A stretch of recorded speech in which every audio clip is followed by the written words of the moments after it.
নীল তার নতুন কেনা দামি ফোনে আয়নার সামনে দাঁড়িয়ে একটা ছবি তুলছিল। ছবিটা দেখার পর তার রক্ত আর হিম হয়ে গেল।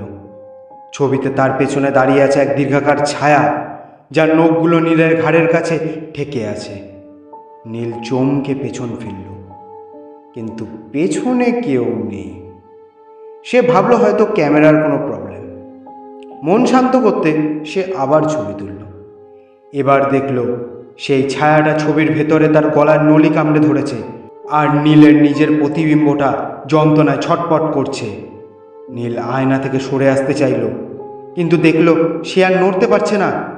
আয়নার ভেতরে থাকা সেই ছায়াটা এবার ধীরে ধীরে কাচের বাইরে বেরিয়ে আসতে শুরু করলো, আর বলতে লাগলো, এই ফোনটা আমার, শুধুই আমার, দিয়ে দে, দিয়ে দে।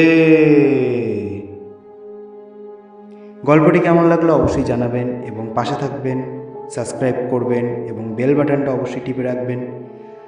অসংখ্য ধন্যবাদ এতক্ষণ গল্পটা শোনার জন্য।